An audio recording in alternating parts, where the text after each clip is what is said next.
Welcome everybody to the Personal Health Summit 2015.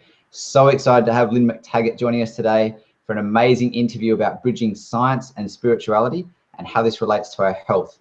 A huge thank you to you for investing the time in your own health, on your own journey to find out who you are, why you're here, and what's right for you to be happy and healthy. So a massive thank you to our major sponsors, Ultimate Human Foundation, for their amazing work they're doing looking at eliminating chronic pain and disease from the planet, and for PH360, who's bridging the gap between the information in personalized health and epigenetics and bring that into a very, very tangible way that you can find out what's right for you to be happy and healthy in foods and exercise, environment and climate and lifestyle and friends and your mind and all these crazy things. So please check it out, onlinehealthsummit.com/PH360. And without any further ado, let's jump into having a fantastic day, a fantastic chat today with Lynne McTaggart. Lynne's an investigative journalist and author, a sought-after public speaker whose talks and workshops have transformed the lives of thousands around the world who've heard her. She's award-winning author of 6 books, including The Intention Experiment, The Field, and The Bond, and published in 27 languages. The Intention Experiment's a living book that involves readers in the largest mind-over-matter experiment in history. The Bond, her latest book, rewrites the story of who we are and provides tools for a new world. She's an accomplished broadcaster, appeared on many, many national TV and radio shows, including Oprah and Deepak Chopra shows. Super excited and super grateful to have you here with your time today, Lynne. Thank you so much for joining us. It's my pleasure, Matt. Well, Lynne, I'd love to jump in and just find out a little bit more about you for our audience today. People are dialing in from all over the world. This is our final day of 2 weeks of the Personal Health Summit. Had over 30 experts in all different areas, and we're super excited that you can help join us today in this final show. So please share us a little bit about your journey, how you got to this point in time, and you know what keeps you going at this particular moment. Well, it's interesting. I mean, oftentimes you get to a certain point by an initial passion, and for me, that initial passion was getting better. I was ill in the mid-'80s, and I couldn't find out what was wrong with me. It just felt like my body was being turned inside out, and I had every sort of upset you can think of, gut upsets, hormonal upsets, all kinds of things.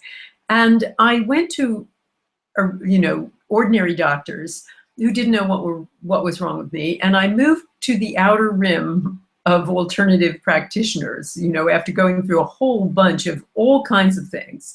And I learned all kinds of things about my relationship with my mother, but I did not get better. And so finally I figured, if I'm going to get better, I'm going to have to research this myself. So I researched what I thought I had, and I then found a pioneering nutritional doctor who I thought was the person to heal me. And together we worked for about a year dealing with what was the problem then, which was Candida and a few of the things and undiagnosed allergies, and a few of the things that everybody is very familiar with now. But back in the 80s, they weren't. So after I got better, which took about a year, I started becoming a big proselytizer about it, and I probably got pretty boring on the subject. And so my husband finally said to me, stop telling me and everybody else, tell the world. So we decided to create a newsletter called What Doctors Don't Tell You, because my experience had been so heady and interesting and life transforming. I felt like everybody needs to know about this stuff. Everybody needs to know there's non-drug ways of treating things. And I'd also been very interested in how much of conventional medicine is unproven. And so we decided to talk about what works and what doesn't work in conventional and alternative medicine. And we've been doing that now for about 27 years. So that's got me on that health journey. But along the way, I started finding very good medical research about things like spiritual healing and acupuncture. And I kept thinking to myself, if you can have a thought and send it to someone else and make them better, that in itself completely upends everything we think about how the world works. And so that really launched me on looking into the science of spirituality. How come this stuff works? And that's been a journey I've been on ever since. Wow, that's absolutely fascinating. I'd love just to delve into a little bit more about that if possible. And we're here having great conversations at the moment about this. We've talked with amazing people. We had a great conversation with Dean Radin from Institute of Noetic Sciences last week. We're very interested in lots of the weird and wonderful things, and we've had some great conversations with the Western medicine, the Eastern medicine, and everything in between. And it really is a fascinating time to be alive, because a lot of the work that you've been doing and talking about for 27 years is just starting to become more of a common conversation now, and people are starting to be a bit more conscious around the world and a bit more open to these ideas. And it's really exciting to see that there's a lot of science that exists, and science being just explaining what we can't explain that goes towards this. So Lynn, please share with us a bit more about I guess both aspects of this conversation, and how we can how we're now starting to bridge this gap between science and spirituality, and what that even means for us moving forward as a race, if you like. Well, first of all, we have to completely enlarge our view of what health is.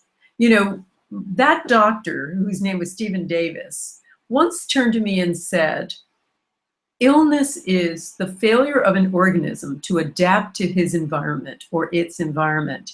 And I thought, that's a really interesting, big, broad church. But I make one even larger than that, which is health is our global response to life. And what that means really is our sense of our place in the world, and whether that is comfortable or not comfortable. And so that means really our ability to adapt to stress and the things that life throws at us. And our ability to adapt really depends on so many things. It depends on, of course, what we eat and exercise, but it also depends on so much more. It depends on our sense of our spirituality, our sense of connection. I've been doing a lot of work in that since I wrote my book, The Bond. I looked at the power of connection, and connection is really one of the most potent healers there is. And so our sense of connection, and by connection I mean our sense of connection to other human beings, but also to a higher spiritual power, is probably the most important sense. And so when we talk about health, that feeling of comfort of your place in the world is probably really the central issue.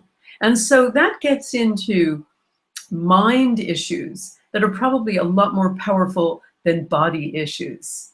So mind and spirit probably take precedence here in terms of a sense of health. Wow, Lynn, would you mind sharing a bit more about this with us? And particularly for the listeners that are dialing in today, everybody's at a different point in their lives who are listening right now, and this is a personalized health summit where a message is we understand that everybody's at different points in their life, different points in their physical health, in their emotional status, in their spiritual journeys. Where do we start here? What does this all mean, and how do we, for listening at home right now, where do we start on this journey? What's our first steps or things that we need to understand to be able to even step forward into this space? Okay, well, the first thing is, if we're just talking about the body, we have to understand that we are biochemically individual. And that's probably the most important issue we have, which is so many factors make up that biological individuality. Everything from our genetic makeup, which has some importance, but one has to remember that genes are a little bit like the keys of a piano. They sit there silently waiting to be played. And environmental factors we're now recognizing are the people who play those keys. They're the things that play those keys. And that is everything from the food we eat, to the water we drink, to even the friends we have. The sum total of how we live our lives, that determines whether those genes get expressed. So we have certain genetic factors, which are tendencies, potentials. Then we also have our metabolic type. Whether or not, William Walcott did a lot of work on this, and others who have looked at the fact that some people are fast burners and some people are slow burners. And that our reaction to certain foods, carbohydrates or proteins, determines certain things about our autonomic nervous system, whether one side is usually dominant than the other. One side, the one that's energizing, is the autonomic nervous system, and then the parasympathetic one is the one that conserves energy. And everybody is one or the other dominant. And that then in turn affects which foods are good for you.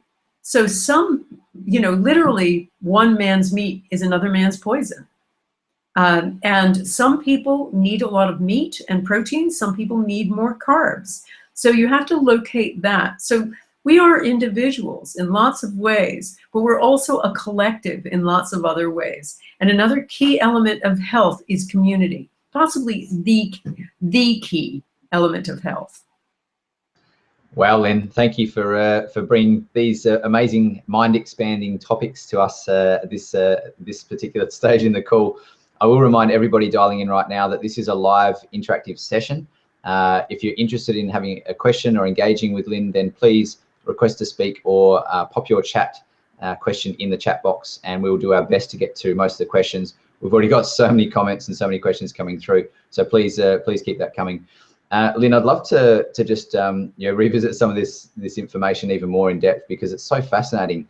We're now understanding so much more, and I love the message that you just bring there, that confirming that everybody's individual, everybody's different. One man's meat's another man's poison is so true. Even these days we now understand that one man's broccoli may be another man's poison. It's really we're really blowing the lid off of what we used to think as generic healthy foods and fruits and vegetables for everybody is not even the case anymore.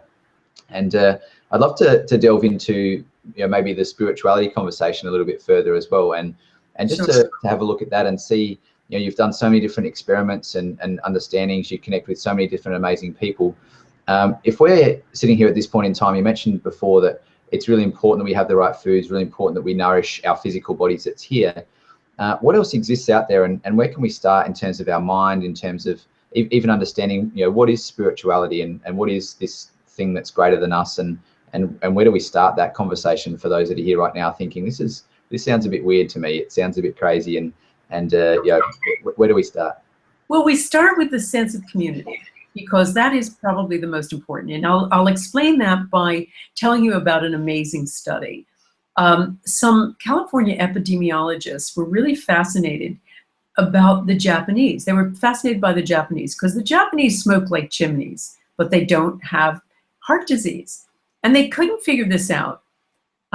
So they decided to observe some Japanese people when they transplanted to the US, because they found that some people, when they transfer to the US, get heart disease, so that their risk mirrors the typical American risk for heart disease, which is quite high, and some don't. So they tried to drill down a little further to try to figure out what was going on here. And they found something really amazing. They found that diet had nothing to do with it. Didn't matter if the people ate Big Macs and fries or tofu and sushi. Didn't matter. The only thing that mattered with these Japanese transplants was whether or not they recreated the close community ties they had in the old country. Those that did had a very low level of heart disease. Those that did not had heart disease that mirrored that of the rest of America. So they wanted to go, they actually traveled to Japan, these scientists, to kind of find out what was the amazing X factor of impregnable good health. And the Japanese looked at them as though they were crazy. And they said, well, you Americans, you're so lonely. You even walk down the street alone. Anyone can see this. So for the Japanese, the whole idea of the collective is a powerful antidote to illness. And it is for us as well, because we find that community of any sort, whether you're talking about a bowling group or a book club or a church, protects us. And it's been shown over and over again in many scientific studies to protect us against not only heart disease, but stroke, even the common cold. In fact, they found Dean Ornish, that very well-known doctor who has pioneered a lot of work in heart disease, has found that only half of the people who have heart disease have the usual risk factors like high cholesterol and high blood pressure. The rest are simply lonely. And loneliness is about the most toxic state we have. So first of all, the human being has to feel spiritually part of a bigger whole. We were meant to be part of a bigger whole. We were never meant to be alone. We were always we were supposed to be part of an important cluster. So that's it. But the other idea of spirituality, I think, is connection with some sort of source. I mean, there's again been all kinds of studies showing that religious people of any sort, spiritual people of any sort, live longer and healthier lives than atheists. And so this doesn't have to be belief in the guy with the long white beard sitting on a cloud. It can be a sense of being part of a bigger thing going on, something outside of you that seems, and that feeling seems to be health-giving. So for me, my definition of spirituality is a connection, realizing that you are a knot in a rope, that you are part of a giant energy field. You are never were alone. You are connected with everything in the cosmos. And we know that from the latest discoveries in quantum physics, that we are part of this giant field, this giant quantum energy field. Wow, Lynn, thank you so much for sharing your perspective and helping us understand that in a very clear, tangible way. I love how you can just put that into words so effortlessly, and it really helps, for everybody listening into this call as to where to start and how that does make so much sense. We often don't think about it in that way. We often think sounds a bit crazy, but you're right in the fact that there's so much science now coming into explaining these things. It really is an exciting time. We had a great chat actually earlier in the series with Roland McCready from HeartMath, who, as you know, are doing some great work at quantifying the field, if you like, and the information tracking between the Earth's atmosphere and the human heart, and collections all around the world of people that actually respond in the same way from the same stimulus. So it's some exciting times, and there is some hard objective data that we call science that is out there now that's really working hard to explain things. And I know this is a lot of the work that you do. So thank you so much for everything you're doing, Lynn, and for all the information you're bringing to us, so that we can start to ask some better questions and maybe find out why we're all here, as why the human race is even on this planet in the first place, and how it all works and how we are all connected. Lynn, I'd love for you just to walk us through a little bit of that as well, and this concept of connection. I really love how you talk about community and how it's so important, and I'm sure that everybody who's listening into this, whether it's live or on the replay, will really understand that when you're around people that you feel a part of your community, and you feel happy, and you can have laughter and joy and excitement and just be in your happy state, that life feels and seems so much better. We know that there's some people, as you talked about before, different nervous systems, different genotypes, different phenotypes, different things. Some people like their alone time. Other people can't live unless they're with so many people all the time. And we have lots of different people on all the different ends of the spectrum, and that changes as we change. And it's a pretty exciting time to understand all of this. The word connection, where do we start in that? For those listening right now that maybe we do believe in God, maybe we believe in the universe, maybe we believe in ourselves, or nothing at all. How do we start this process of connection? No matter where we're at in our lives, and there's a lot of stories that go around, and a lot of things in our mind that sort of maybe hold us back from starting to step into this. Where's the starting point for us? Would you be able to walk us through something in that capacity for everybody listening right now, as to how we can either feel this connection, or experience this connection, or be part of this connection? I'd love just to hear a little bit more about that, if it's possible. Sure. Well, I mean, first of all, just connecting, just on a very prosaic level. If you were to join a group tomorrow, any group, whether it's a book club, or, as I say, a church, or a sewing club, or a bowling club, or anything, cricket club, baseball club, anything like that, will have your chances of dying next year. So it's that powerful, one little group of connection. Wow. One of the first things to do is, and if you are one of those people who likes your own company more, there are ways to be connected that don't require, getting out of your comfort zone. I mean, even a pet will considerably lower your chances of dying. That's a connection too. But in terms of other people, there are loads of ways of just getting out of yourself, creating a neighborhood watch scheme. Our neighborhood, which is a very disparate group of people, ended up getting very close over one issue. They were trying to put a phone mast on our block, on our neighborhood block. So we all banded together as what we like to call a housewives brigade. And all of us ended up beating off a mobile phone, a cell phone giant. just by collective community action. Some of us put up posters, others put up leaflets and circulated leaflets. Others built a thing on the sidewalk to show what it would be like, and we scared them off, and yet became very close in the process, and we found the soul of a community we never knew we had. So those little ways there are all kinds of ways like that, or just offering to do a carpool in your neighborhood, to setting up an actual group that meets regularly and does intention together or things like that. I've got a year-long group of a workshop I'm running where we've got a batch of groups of people who are meeting regularly and doing all kinds of things together, and it's transforming their lives. Now for the big connections, I guess one of the places to start is to read about things. If you've never felt that kind of shock and awe of, I'm part of something bigger, there are loads of ways of doing it. One of the big aha moments is reading about the new physics and exactly what those implications are.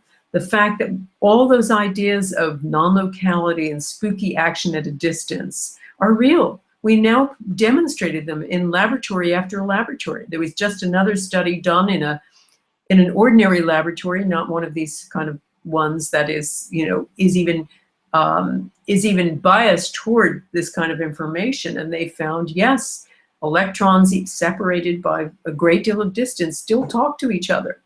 And many of those kinds of ideas completely upend everything we think about how the world works. And once you get that we're far grander than we've been told, that we are beings of light and frequency, that we are part of this greater, larger field, that we can access information no matter what space, no matter what time. That through space and time we can connect, that our intentions can manifest. There's evidence of that, plenty of evidence in the laboratory. All these kinds of ideas so challenge all of the stuff that we've been told and brought up with, that Newtonian view of the world, of this very well-behaved place of separate things operating according to fixed laws in time and space. We now know that view is wrong. And once you replace it with the new view of what really is the case out there, you recognize that you are not alone. You never were alone. You're much bigger than a little lonely person on a lonely planet in a lonely universe. And that in itself can inspire that awe. Wow, Lynn, so powerful, and thank you for your words here to really open some eyes and open some minds on this this great conversation. Lynn, just coming back to revisit some things about the mind that you mentioned earlier, and understanding now that this connection is real, this connection exists. This field that we can all relate into. We all have our own fields. There's a big field out there. Where does our mind come into this, and how does that work? And can you just talk us through a little bit about the mind and this field and our field, and how that all fits into play, and maybe related to how some people who are sitting at home right now can take a few tips and techniques and tools from you to be able to help navigate on their journey there as well. Sure. First of all, we have to define what we're talking about as mind.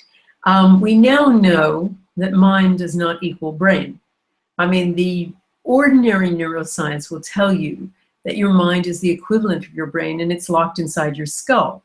But there have been so many studies of people surviving near-death experiences who indicate that they were fully conscious at the time that they were supposedly dead.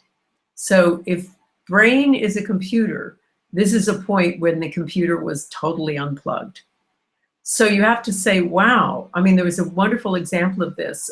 Pim van Lommel, who is a Dutch cardiologist, put together a bunch of his case studies into an article in The Lancet. And one of them was a Dutch guy who arrived at a hospital dead on arrival. He had been in a car crash.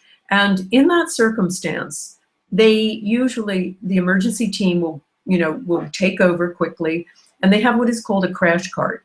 and they take off the person's clothes and glasses and everything else, you know, rush him into some little room, take off all these things, and then start working on him, you know, really quickly. Anyway, ultimately they revived this guy, and he was resting, etc. And then following day, when his doctor came in, he said to him, could you ask that pretty blonde nurse to give me back my glasses and my clothes? She took them off of me and put them on this cart. Now, at that point, the guy was registered and declared dead. So just information like this, noted over and over again by doctors, and now written up in scientific journals, has to convince us that mind is not part of brain. And mind is something much larger that sits outside of brain. We know this also from coma victims. We know it from the work of the late Dr. Karl Pribram, who was doing this. He was a young medical student when he was with another guy, Dr. Carl Lashley, and they were trying to figure out where memory sits in the brain. And they had this brutal study where they took some rats, they taught them some runs, and then they proceeded to remove their brains bit by bit, actually burn them off. It was very cruel, horrible study. Anyway, no matter how much of the rat brains they burned, these poor rats would lose their motor skills, but no matter what they burned, they would still remember the run.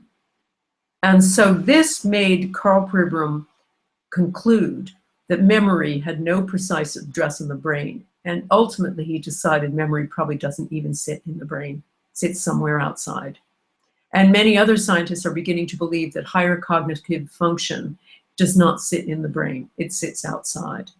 So when we think about consciousness and mind, we have to think of mind with a capital M and realize that our mind is probably sitting out there in the field, and that our brain is much more like a television set. It's tuning in on the information, but it's like when you watch the weather report. You tune in on the information, you see the person on your television screen, but that doesn't mean the person sitting inside the screen, inside your screen. You know, that person is not inside your television set. Well, probably in this case, neither is your mind. Wow. Lynn, these are amazing conversations, and I'm really enjoying this conversation. I know that everybody else is listening in right now and watching replay for sure. So Lynn, if we've got, I love that that concept. It's very clear that there's all this amazing information floating around in our mind. I guess, you know, we tune in and what shows up is what we see in our brain. This is something that we're all very, very understanding of. We know this, you know, in a very tangible way. I'm sitting here right now, you're sitting there right now, and there's a whole heap of information that's all around us. There's Lady Gaga playing a TV show. There's the music station down the road that's playing my favorite song. There's all these sorts of things that the information's right around me, but I can't see it. If I had my TV to tune in, it's there. If I had my radio to tune on, it's there. And it really is that concept of understanding that, if we're a receiver that can actually tune in, we can hear all the information, we can see all the information, or can access all this information that's around. So what do we do to be able to access this information? If it is around us, how do we tune into it? How do we use our mind, or what can we do to start to understand more of this information and access more of this information? Well, the point is everyone can do this. Everyone has the capacity to tune into this information, but like anything, it takes practice. And we're not used to this. We're used to thinking of our small cells. We're used to operating in our small cells and operating according to these Newtonian laws of there only being one way to affect something. You have to do something physical to something else. You have to freeze it, drop it, burn it, or give it a good swift kick. But you can't just do anything with your mind. Now we're now recognizing, and certainly that's something that I've been doing with the intention experiment, we're recognizing that you can do things with your mind. You can do loads of things, and that those things even magnify when you're doing them in a group. So, but again, what I've taught with the workshops that I do and the work that I've done in my books is that there are certain techniques that help you focus your mind. They're heart-centered techniques, they're mind-centered techniques, but there's certain ways of learning, relearning how to do this.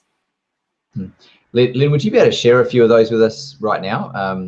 Just to, where to start and where some people can look at that. And also I'd love if you could just share a little bit more about where people can find out more information about the great work you're up to, if you've got a URL or something you can give us that people can check out as well. Definitely. First of all, let me just explain one thing that's probably so essential with intention and is totally ignored: the importance of being specific. Most people think they're telling the universe what they want. And they also think that if they get into a nice little meditative head and state at first thing in the morning and they formulate their intention, they send it out, that's going to be the only thing the universe hears. But they don't realize that they're leaky buckets. They're sending out information at every moment. We now know human beings and all living things are sending out a tiny current of light all the time. This was discovered by some German physicists. And it's indisputable now that there are light emissions going on, and other living things are sending back light emissions synchronicitously. So we're beaming out at every moment. And so the universe is hearing everything, all the judgments we hold, all of the flotsam and jetsam going through our heads, every last awful, mendacious judgment and thought we have, all of that gets thrown in the pot too. And that essentially collectively becomes our life's intention. So being specific is really important, and being focused on that being specific. I'll give you an example of this. Most people will send out an intention at one point or another. I want to be rich, right? Now, most people think that's the key. And they'll send that out. I want to be rich. I want to win the lottery. I want $1 million. I want $5 million, $10 million. The thing is that probably most people don't necessarily want to be rich in the sense of, oh, goody, I can have many more things and I have to look after those things. That's not really what they mean. What they mean is, I hate my job and I want another job. Or I want more time to spend with my children or grandchildren. Or I'd like more time to pursue a hobby. Or I just want an extended trip to see the world. They don't necessarily mean I want to be rich. They just want something to be different. So what they need to do is tell and ask the universe, this is what I want. I actually want to spend time with my hobby, painting. And this is how much time I'd like to spend, and et cetera, et cetera. You're putting in a request to the universe, like the request to order food. So make that a precise request. So that's one of the important things. The other thing is, we think of intention as this very quiet act. Intention's a very energized state. You see these masters of intention, like Buddhist monks. When they are setting intention, there's a great amount of gamma waves. That is a brain working much faster than ordinary human consciousness. So they're attending with every bone of their body. So it requires some techniques, which are more than I can provide in this call, but which I teach, which get the brain into a highly active and energized state. Beautiful, Lynn. Thank you. And Lynn, could you share with us where we can find out more about this with you and the amazing work Sure. that you do? Okay, well, you can go to my website, www.lynnemctaggart.com, and that's Lynn with an E, and McTaggart is ART.com. And very excitingly, I have just put together an audio course, which is called The New Science, The Basics. So you can find that on my new site. There's a nice new landing page for it. And if you look under programs, and it's all about this kind of new science for dummies, basically. And I don't mean dummies, I mean just the basics. So it's explaining a lot of this complicated stuff like non-locality and superposition and observer effect and all of those things in easy to understand language. Plus, we've got a big download that offers all of it in bite-sized chunks.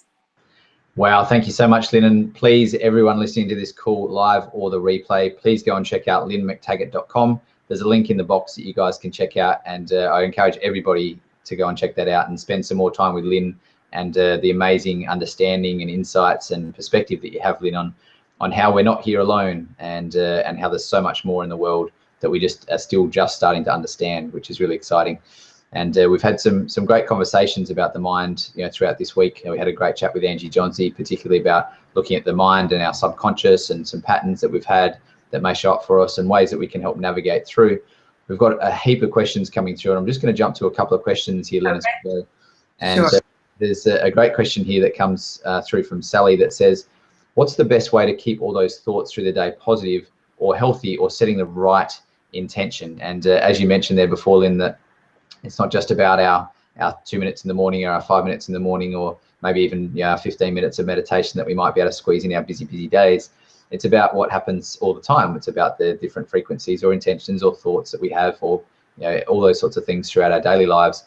How can we be in a position where we can be emitting these things in a positive way regularly, versus just doing some things at a set time? Or how can people stay positive or put the right intentions out there? Where do we start there? Well, I think you start by keeping a journal. Start watching what you're thinking, keeping a journal of your thoughts for a week, and watch the patterns develop and unfold. And you see how, first of all, how negative you are for most of the time, as most of us are, looking in the mirror and saying, oh my God, I hate my hair, I'm too fat. Look at how you muffed that one, et cetera, et cetera, et cetera. We've got a little inner narrative that's telling us all the time how much we're failing. So make sure to start keeping a record of that inner dialogue to see what's going on. And that awareness will help you stop sabotaging yourself with those thoughts. So keep an idea about them and see at what points of your day, look for patterns. What points of your day are you most negative? What are you sending out to the world all the time? And try to replace that with some positive thinking. And even if you don't completely believe it right now, doesn't matter. Just throw the thought out and it'll start becoming part of you. Beautiful. Thank you, Lynne. We've got a question here from Denise that says, I've spent too many years isolating myself due to chronic pain. Where do I start, and how do I begin? And I know you've covered a few concepts here, Lynne, but maybe if you could just put that into a very tangible way. I'm sure there's probably a lot of listeners right now that do have some sort of pain or disease.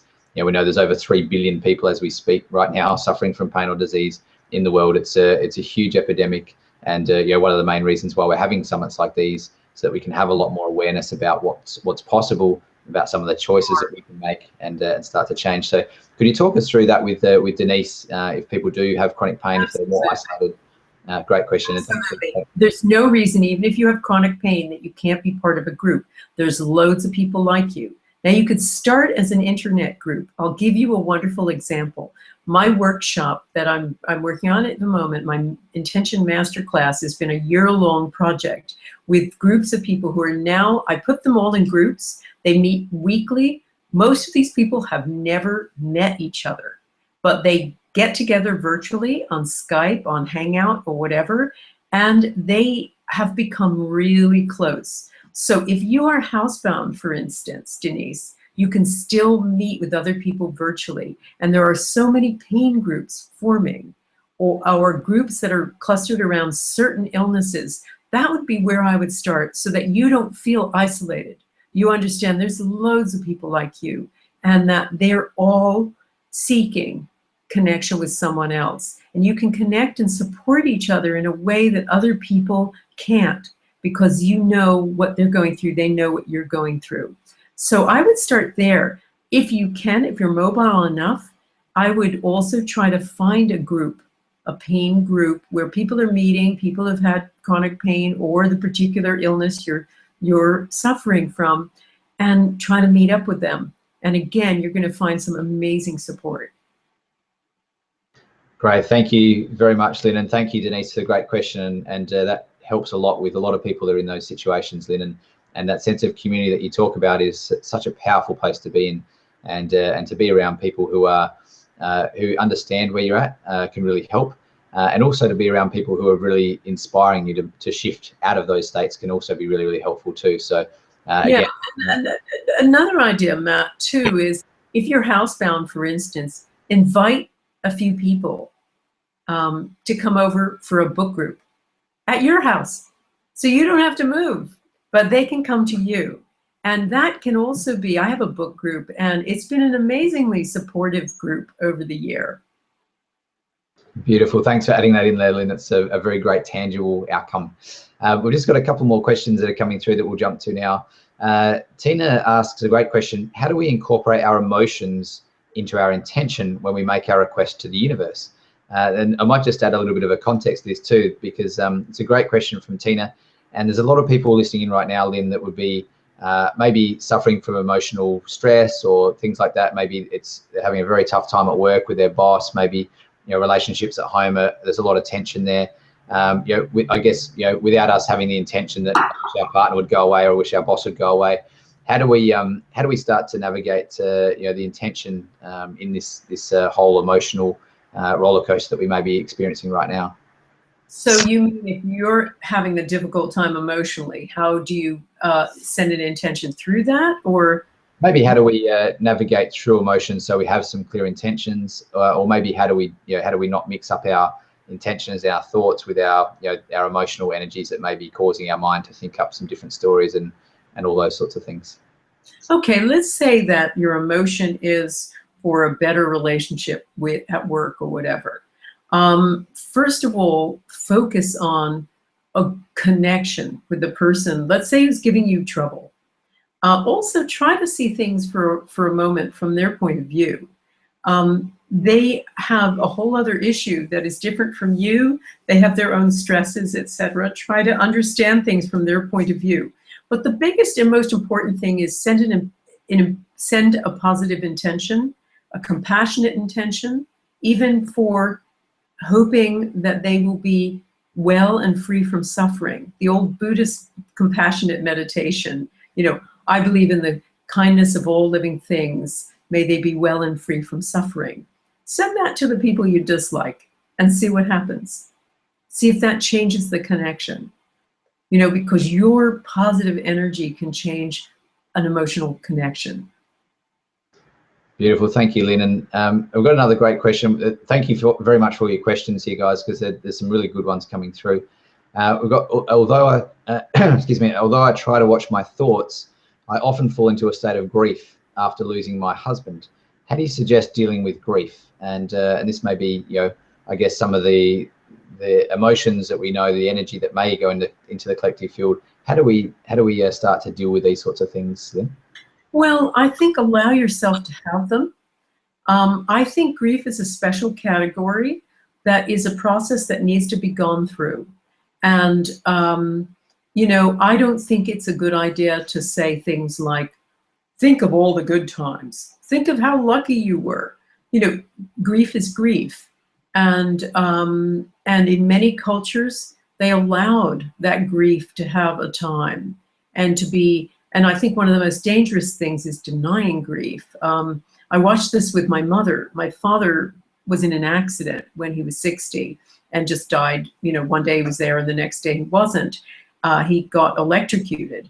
And so my mother was so shocked by it, she decided to get busy. So she went and got herself a college degree. She went back to university. And I think instead of allowing her, and she said, I didn't want to fall apart. I think she needed to allow herself to have that grieving process and just go through it, because it ended up causing her a lot more problem later. So I think it's, you know, one of the best books I've ever read on grief is Joan Didion's book, The Year of Magical Thinking. And I really recommend that. It's the most beautiful meditation on grief and in getting through it. So what I would do, though, is make sure in grief that you are absolutely surrounded by community, that you are, this is where you need your community and connection, even more than your positive intentions. You know, they will be your positive intentions for the year, because they will be tangible evidence that there is still connection and that life goes on. Beautiful words, Lynn. Thank you so much for sharing.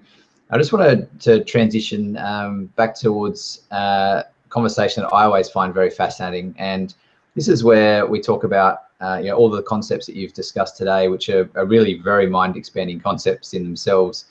The fact that anything is almost possible, and we're so connected, and we're so we're part of everything. We can tune into all this information. maybe our memory even lives outside of our whole, capacity of ourself as a human being. They're really very, very progressive concepts. And Lynn, what do you see as possible here? This is a conversation predominantly around health, but in all aspects. What do you see as possible when we can start to understand this more and adopt this more as humanity? Where can we go with understanding about all this information that may exist, this field that's there for our own states of health, for healing? Could you give us a bit of an idea, a pie in the sky look from Lynne McTaggart's point of view? Well, what's possible is that we don't just look to the biological to heal, that we look to the spiritual ailment as number one cause of illness, that something spiritual about that person is ailing. And by spiritual, I mean something in their connection. The connection is somehow broken with the higher being, with other fellow beings, with that person's sense in the world. And that is the key. That is probably something that's an old idea. These are true of many, many traditional cultures, and that we now recognizing their wisdom, that there is scientific, basis for what they believed in. So I think that there will be, in the future, a reclaiming of all of these extended human capacities that we haven't had, and that they will be a part of our connections with other people, our ways of dealing with health. We may even be using them on a very physical level. If we can, many scientists say, if we could tap into that quantum energy field, it would be, as they call it, a cosmic free lunch, because it's more energy dense than the center of an atomic bomb. There's just the space between us, empty space, because there's so much quantum energy going on there. You could take just 1 square yard of or cubic meter of empty space and boil all the oceans of the world. That's how much energy is in there. So if we can learn to extract that, we don't need to use fossil fuels anymore. There's so many things, but the point is that the very reductive view of us, even time, by the way, this idea of time as a forward-going, one-way conversation is now being overturned, and we recognize that space is a here and time is a now. All time is a now. So that also extends our human capacity hugely. So I think what we have to do, what this means overall, is thinking of ourselves as much, much bigger, and thinking of our capacity as much, much bigger. And when we're looking to heal ourselves, looking at the soul issue that is disturbing that person right now. And that is the thing to focus on and heal. Beautiful perspective, Lynn. Thank you so much. And just delving even more into the depths of the unknown here. What about things? What's your thoughts on things outside of Earth, even itself? We've had a lot of. There's always a lot of media. There's a lot of great conversations about this. There's huge, pockets and movements of people around the world that believe in lots of different things outside of the human race, even. But it's very tangible. It's very scientific. We understand that the moon, has energy or magnetism that affects stuff that happens here on Earth. Tides move in and out according to the moon. HeartMath and many other great organisations are now looking at the science behind how that's influencing our magnetic fields, ourselves, and how it changes our physiology and our biochemistry. And we're just starting to understand this a bit more, that there is stuff outside of Earth that physically affects us, and it's now scientifically proven. Love to hear your thoughts on what exists out there and what's possible as well. Well, we now know, and it's not speculation, it's been proven, that, for instance, the sun is a big old ball of gases crossed with a lot of geomagnetic fields. And that is a recipe for periodic explosions, which the sun does. Every so often it hurls some gaseous stuff towards Earth. That hits the geomagnetic shield that surrounds the Earth, and that in turn causes all kinds of disruption on life on Earth. We know for a fact that that little faint change in geomagnetic activity has a profound effect on the 2 major engines of the human body, the heart and the brain. When there's a lot of solar activity, heart attacks increase, epileptic fits increase, psychiatric admissions increase. we get basically energetically destabilized. But there's another thing going on here too. We now know that there's a lot of evidence demonstrating that this kind of solar activity affects our behavior too. They found a correlation between stock market activity, which is human activity. When we're scared, we sell. When we're confident, we buy, right? They found that highs and lows in stock market activity correspond with solar activity. Even terrorist activity corresponds with it. So what I like to think of us as is a great big old intergalactic superorganism, because we now know that solar activity affects us, but also lunar activity, not just tidal things, but it's geomagnetic activity. It's magnetic activity in comparison to other planets and to Earth. Same thing as the other planets. So everything's affecting everything else, including us.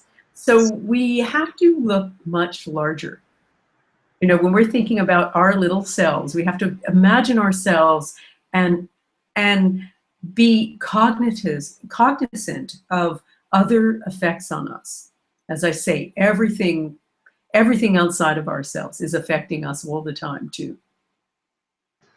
Beautiful, Lynn. Thank you for that perspective as well. And just coming back and bring it back a little bit more to the tangible side of things right now for where we sit.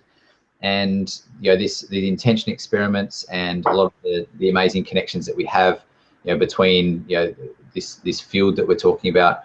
How can we actually use that, or how can we harness that? How can we understand that better for our own health purposes right now?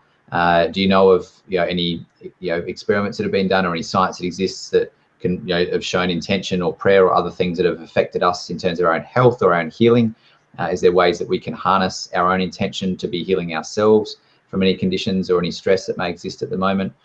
Do you have any sort of thoughts or navigations for us in that capacity?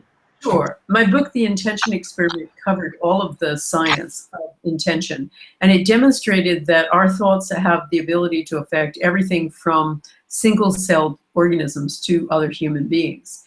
And I've also run the intention experiment. I've run 27 experiments to date, and 23 have shown measurable positive effects. We've done everything from seeing if we can purify water, to making plants grow faster, to lowering violence in several war-torn areas, to even sending intention to lower anxiety in 2 people with post-traumatic stress disorder. And we've demonstrated some really interesting results. So there's no question that thoughts at a distance can affect other living things. And your own thoughts can have a profound effect on you. We know that even a few cross words to your partner can delay his wound or her wound healing by a day or 2. So we're profoundly affected by positive or negative thinking and thoughts and actions as well. So all of those things are affected on us too. So what's really important from there, the takeaway messages, is don't go to a health practitioner or a doctor who thinks you're going to die. Exit stage left as fast as you can. If that person ever says you've got 2 months to live, leave, because that person is giving you a hex death. Their thoughts are going to help create that reality. You need somebody who's going to develop hope for you to the very end, and who's going to continue to believe there is hope for you, because basically no one person can say with any certainty how someone is going to react to the challenge of healing. Many so-called no-hopers make it through all the time. So you must always be with a practitioner whose thoughts and intentions are that you can heal, no matter what. Beautiful, Lynn. Thank you. And you're so spot on there with, we see so many spontaneous remissions, people with serious life-threatening diseases, cancers, and many other serious conditions that, almost overnight can have a change and a healing that happens. And often we can't explain that, but a lot of the research and the science and everything that you're involved in is really helping us understand more about that, and understanding more about the fact that, in terms of the physiology and the biochemistry in our own bodies, we'd say it's not possible. From what we understand, it's just not possible. But there's greater things outside of us, this field that we're connected to, that allows us to have information that can relay between everything in our organism. And I love the concept of we're all just a super interconnected organism. It's just really, it's a beautiful way to see us and to see everything around us. So thank you for sharing that perspective with us. And one thing I want to just sort of highlight, because you've covered so much amazing content in this call, Lynne, is being really specific with your intentions, which is a really great learnings that we've got from this call with you, and understanding that we have the capacity to be able to harness all this information with our positive thoughts and positive intentions to make a big difference.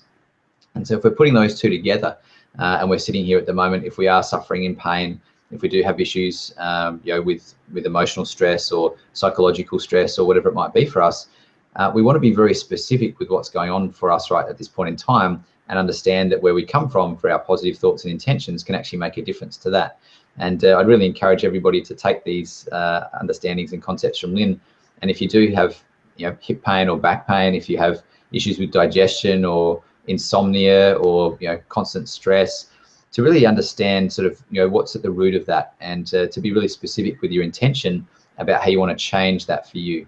And I couldn't echo your words enough, Lynne. With the more specific you can be, the more effective the information is going to be to come to you. It'd be like doing a Google search, and just if you're wanting to find out what's the best what's the best flowers to grow in this specific climate at my house, and you just put into Google, what flowers are good.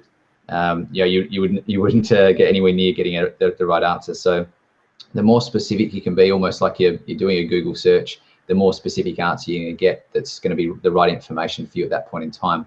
And then I just want to bring this back a little bit to the personal health side of things. This is a personal health summit. We've had such great conversations this last couple of weeks with people from all aspects of of nutrition and exercise and sleep and all the very tangible things in our physical self.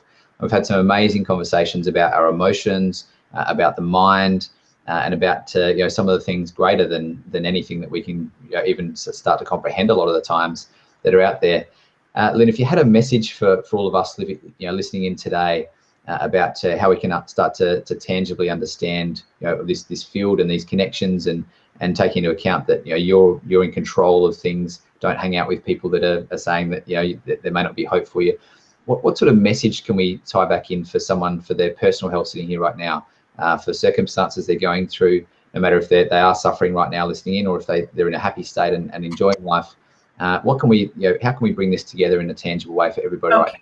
Let me first say, one, you have to become a student of information, and you have to control your own health. One thing we haven't talked about is the other thing that I do is a magazine called What Doctors Don't Tell You. So I did want to tell people about this, because we research, and we've been doing this for 27 years. It's now a magazine, international magazine, that's also electronic. We research all of the illnesses there are. What's the evidence for conventional approach, and what's the evidence for alternatives? And we provide non-drug solutions. So one of the things I would suggest, whether it's with our stuff or anywhere else, is to become an educated student of whatever you're going through, because there is a lot of good information out there. There's also a lot of bad information. So you have to be a discerning consumer when it comes to your own health. Our website, by the way, is www.wddty.com. So that's for whatdoctorsdon'ttellyu.com, wddty.com.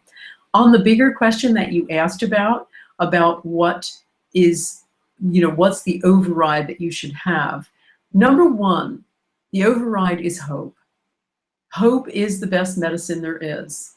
As I say, you need a practitioner who is going to have hope for you. You must always, even in your darkest days with illness, maintain hope. There is no set death sentence. No illness automatically leads to a death sentence. No one can determine, as I said before, who is going to, or how someone is going to respond to the challenge of healing. So it's all about that spiritual, physical journey that you're going on. And if you can maintain that idea that you are on a journey of discovery, of healing, that is what will help to get you through.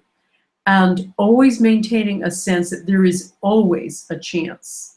I know so many cases of people who have died overnight for no good reason other than they read their notes, their doctor's notes about their illness, and the doctor indicated in there that they had cancer, or they had 2 months to live, or something else that gave them a hex death.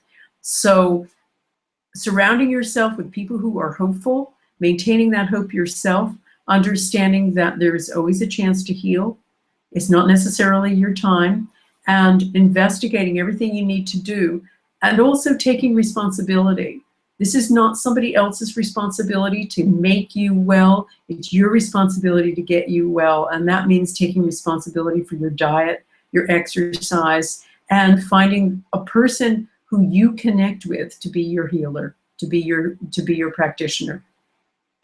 Beautiful words. Thank you so much, Lynn. And it's such a great summary to this call and this whole conversation, that we're responsible, we're accountable for our own health. It's our journey, it's our life, it's our experience, it's our reality. We have the power, we have the choice to be able to connect with the information that exists, to be able to change what's happening in our physiology and our biology. It's such an exciting time. So I really, really appreciate you coming here to share your words of wisdom with us, Lynn, and the great understanding and perspective that you have about who we are as humans and why we're even here. It just gives us so much hope, as you shared with just so beautifully. So thank you again so much for being here. Please go and check out lynnmctaggart.com, and please check out wddty.com for a lot more information and science behind all the things that Lynn's spoken about. So please do yourself a favor and go and check out those sites. Lynn, thank you so much again, and thank you so much for all of you for being here, investing this time into your own health, your own happiness, so that you can find out exactly who you are, why you're here, and understand a lot more about this perspective that exists now to be able to find out about your health and happiness. So please like the Facebook page for all the updates, the goodies, the speakers, the schedules, and subscribe to the YouTube channel so that you can get free video replays of all the interviews with all the experts that we've done on this whole summit series. Thank you so much for being here. Please share this with the family and friends that need it the most. Thank you again, Lynn, and look forward to talking to you all again soon. Wonderful. Thank you.